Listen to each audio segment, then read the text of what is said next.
క్రీస్తు శరీరం అంటే నాకు పిచ్చి, క్రీస్తు శరీరం అంటే నాకు అభిమానం. క్రీస్తు శరీరం అంటే సంఘమే కదా. ఈరోజు సంఘం పట్ల ప్రేమ ఏమైంది? Where is the love for the church of God? అందుకని బైబిల్ సెలవిస్తుంది, మరణం అంత బలమైనది ప్రేమ, వరదలు ఆర్పజాలనిది ప్రేమ. బ్రతిమలాడే ప్రేమ దేవుని మందిరం పట్ల, సార్వత్రిక సంఘం పట్ల మీకు జ్వలించే పిచ్చి ప్రేమ ఉంటే ఆ ప్రేమ గల వారికే పునరుద్ధానపు అనుభవాన్ని దేవుడు దయచేయనుగాక. యేసుప్రభు సమాధుల స్థలాన్ని దర్శించడానికి వచ్చిన వారు 3 రకాల గుంపులు. మొదటిగా చూడ్డానికి వచ్చిన వారు ప్రేక్షకులు. రెండవది ప్రయాసపడడానికి వచ్చిన వారు, ఏదన్నా సుగంధ ద్రవ్యాలు కానీ లేదా మేము ఏదన్నా ప్రభుని ఆయన శరీరాన్ని సుగంధ ద్రవ్యంతో అలంకరించడానికి ప్రయాసతో వచ్చిన వారు రెండవ వారు. ప్రేక్షకులు మొదటి గుంపు, ప్రయాసపడుతూ వచ్చిన వారు రెండో గుంపు. జాగ్రత్త వినండి, దేవుడు ఇద్దరికి చూపించలే, ఇద్దరికి తను బయలుపరచుకోలే. ప్రేక్షకులకు బయలుపరచుకోలే, రెండవది ప్రయాసపడ్డలకు కూడా బయలుపరచుకోలే. కానీ ప్రేమతో బ్రతిమలాడుకుంటూ ఆమె ఏమడిగింది తెలుసా? అయ్యా, ఆ శరీరాన్ని ఏదైతే సమాధిలో పెట్టబడిందో పార్థివ దేహాన్ని, ఆ శవాన్ని నాకు ఇచ్చేసేయ్యా అంటుంది. పోట్లే, ఎంత బలవంతం చేస్తుందంటే అక్కడ, నాకు ఆ శవం కావాలి. ఎవరి శవం అంటే అది? It is the body of Christ, క్రీస్తు యొక్క శరీరం. దయచేస్తుండండి, క్రీస్తు యొక్క శరీరం ఇప్పుడు ఏమైనా ముడితే స్వస్థతలు వస్తాయా? రావు. ఒకప్పుడు రక్తస్రావంతో బాధపడుతున్న స్త్రీ వచ్చి ఆయన శరీరాన్ని ముడితే వెంటనే ఏమైంది? స్వస్థత పొందిందే. ఆ వ్రేలు, ఆ శరీరము చచ్చిపోయిన యాయురు కూతురును చేయి పట్టి పైకి లేపిందే. ఆ గుడ్డివాడిని చేయి పట్టి ముట్టి వాడిని చూపించిందే. కుష్ఠరోగిని ప్రేమతో స్పర్శించిందే, ఆయనను బాగు చేసిందే. కానీ శరీరం ఇప్పుడు అవి ఏమీ కూడా చెయ్యలేదు. ఆ శరీరము వాస్తవంగా మృతతుల్యం అయిపోయింది. ఆ శరీరము వాస్తవంగా రక్తమంతా కోల్పోయింది. ఆ శరీరము మాంసపు ముద్దగా మార్చబడింది. ఆ శరీరము చారలుగా దున్నబడింది. వాస్తవంగా చెప్పాలంటే ఆ శరీరము దేనికి పనికిరాని శరీరం. ఏం చేసుకుంటావమ్మా నువ్వు ఆ శరీరంతోనే? What will you do? ఒక మనిషి చనిపోతే మీరు బహుశా డెడ్ బాడీని ఎప్పుడైనా పట్టుకుంటే మీకు అర్థమవుతుంది. ప్రియుల్ది సడన్గా చెయ్యి బాడీ ఏమవుతుందండి? చల్లగా అయిపోతుంది. బాడీ ఏమవుతుందండి? సడన్గా చల్లగా అయిపోతుంది. ఇంకా డాక్టర్ చేయి పట్టుకొని చల్లగా అయిందంటే అర్థం ఏంటి? అయిపోయింది అని. A cold blooded body, no life, no blood flowing in the veins. ఆ యొక్క గ్రంథుల్లో, రక్తనాళల్లో రక్తం ఏమి కూడా ప్రవహించట్లే, చలించట్లే, కదలట్లే. చేయిలు పడేస్తే పడిపోతుంది, ఈ చేయి పడితే ఇలా పడిపోతుంది. కాళ్ళు కదలలేదు, చలనం లేదు, స్పందన లేదు, స్పర్శ లేదు, అద్భుతాలు చేయలేదు. అది దేనికి పనికిరాని శరీరం. కానీ క్రీస్తు శరీరం, క్రీస్తు శరీరం, క్రీస్తు శరీరం, క్రీస్తు శరీరం అని ఏం బతిమలాడుతుంది.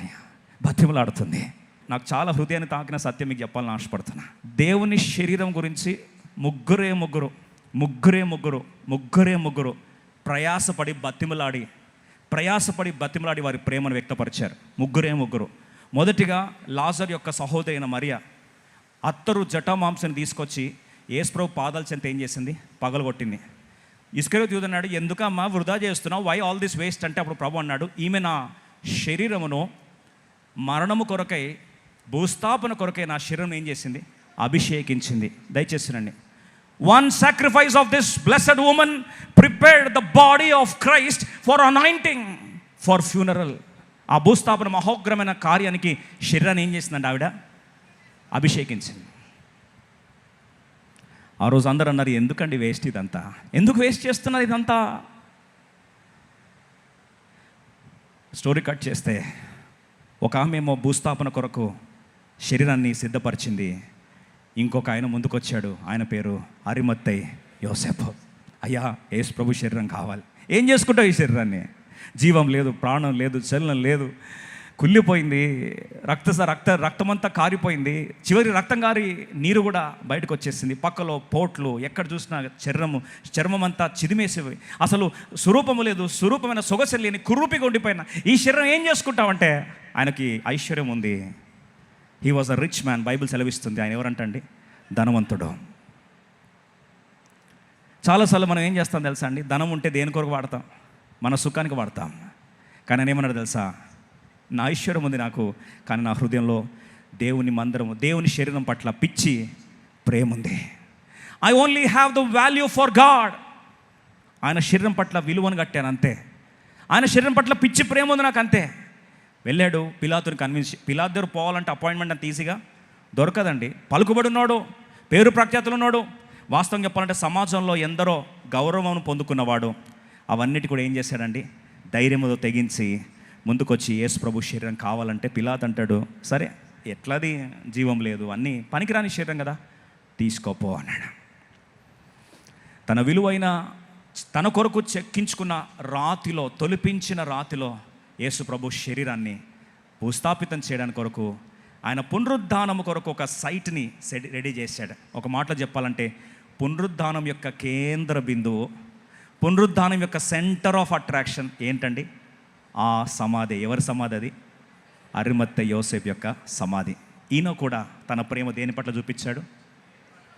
పదవుల పట్ల కాదు, అద్భుతాల పట్ల కాదు, స్వస్థతల పట్ల కాదు, విడుదల పట్ల కాదు, యేసు ప్రభు శరీరం పట్ల. దయచేసి వినండి, యేసుక్రీస్తు శరీరం అంటే మనందరికి తెలిసిన సత్యమే. క్రీస్తు యొక్క శరీరం ఏదో కాదు, కన్యక సంఘము. ఈరోజు అడుగుతున్నా ముగిస్తూ, మందిరం పట్ల ప్రేక్షకులు వేరో, వాళ్ళు వస్తారు, ప్రేక్షక పాత్ర చూస్తారు, వాళ్ళకేం పునరుద్ధాన అనుభవంలో రాలేదు. రెండోది, ప్రయాసపడేవారు కూడా ఉన్నారు. కానీ మూడోది, ప్రేమతో బ్రతిమలాడి, నా భాషలో she was literally begging for the body of Jesus. One prepared and anointed the body for burial. Arimathea Joseph prepared the body for resurrection, positioned the body for resurrection. Highlight చెప్పాలని ఆశపడుతున్నా. ఇక్కడ మగ్దలేని మరియా యేసు ప్రభు పునరుద్ధానపు అనుభవం కొరకు తన శరీరము కోరుకుంటున్న విధానంలో మొట్టమొదటిగా పునరుద్ధానుడైన యేసు ప్రభువారు ఫస్ట్ కనిపించింది చరిత్రలో ఎవరికి? ఆ మరియకే. ఒకప్పుడు దయ్యాలు బట్టి పిచ్చిదానిలాగా 7 భయంకరమైన దయ్యాల చేత పీడించబడుతున్న అన్నీ ఉంటే విడుదల పొందిన తర్వాత, నాకేమొద్దు, విడుదొద్దు, నాకు స్వస్థతలు వద్దు, నాకు ఆస్తి వద్దు, నాకు ఏమొద్దు, నాకు ఒకటే కావాలి, ఆ క్రీస్తు శరీరం కావాలి, ఆ క్రీస్తు శరీరం కావాలి. బతిమలాడిన ప్రేమ, బలవంతము చేసిన ప్రేమ, అడుక్కుంటున్న ప్రేమ, ఒత్తిడి చేస్తున్న ప్రేమ. యేసు ప్రభు దగ్గరకు వచ్చి అంటుంది, తోటమాలి అనుకొని, అయ్యా నువ్వు వెతుకోబోతే నాకు చెప్పయ్యా, ఎక్కడ పోయినా నేను మోసుకొని వెళ్తా. నీ బరువు ఎంత? యేసు ప్రభు సుమారు 6 అడుగుల ఆజానుభావుడు, 100కు పైగా అడుగులో అంత వెయిట్ ఉంటే ఎలా మోసుకోబోతావమ్మా? How can you carry that? లేదు, నాకు కావాలి. క్రీస్తు శరీరం అంటే నాకు పిచ్చి, క్రీస్తు శరీరం అంటే నాకు అభిమానం. క్రీస్తు శరీరం అంటే సంఘమే కదా. ఈరోజు సంఘం పట్ల ప్రేమ ఏమైంది? Where is the love for the church of God? ఈరోజు సంఘం పట్ల నీ ప్రేమ ఏమైంది? సంఘం పట్ల నీ ప్రతిభలాడే ప్రేమ, తన్నుకొస్తున్న ప్రేమ. అందుకని బైబిల్ సెలవిస్తుంది, మరణం అంత బలమైనది ప్రేమ, వరదలు ఆర్పజాలనిది ప్రేమ. బలవంతం పెట్టేది, నేను తీసుకొచ్చి, అయ్యా నన్ను విడిచిపెట్టనయ్యా, I want to see you Lord అనేసరికి ప్రభు ఫస్ట్ ఏమన్నా తెలుసా? చూపిస్తానులే మరియా అన్నాడు. మరియా అనగా తన పేరు పెట్టి పిలిచాడు. ఇంకో మాటలో పిలుపు ఎవరికిచ్చాడు? బ్రతిమిలాడిన ప్రేమ కలిగిన వారికి ఏమిచ్చాడు? పిలిపించాడు. మిగతా ఎవరిని పేరు పెట్టి పిలవలే, ఎవరిని పేరు పెట్టి పిలవలే. సిస్టర్స్ మిగతా అందరినీ జనరల్ అడ్రస్. ఇక్కడ వచ్చేసరికి మరియా అనేసరికి వెంటనే రబ్బూని, బోధకుడా. దయచేసి వినండి, ప్రేమకు ఎప్పుడు బ్రతిమలాడే ప్రేమ దేవుని మందిరం పట్ల, సార్వత్రిక సంఘం పట్ల, క్రీస్తు శరీరమైన కన్యకైన శరీరం పట్ల, మందిరం పట్ల నీకు జ్వలించే పిచ్చి ప్రేమ ఉంటే, ఆ ప్రేమ గల వారికే పునరుద్ధానపు అనుభవాన్ని దేవుడు దయచేయనుగాక.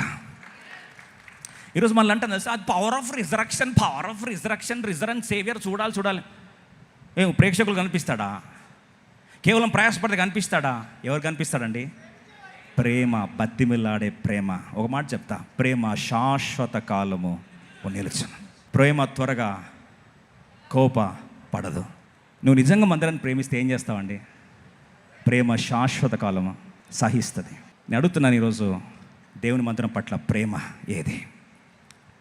అందుకొరకే దావీదు భక్తుడు అన్నాడు, ప్రభువా నీ తేజోమహిమ నిలుచు స్థలంలోనే ఒక్కటే కోరిక కోరుకున్నా, నీ మందిరంలో ఒక్క దినం గడిపే అవకాశం నాకు దయచేయి ప్రభువా.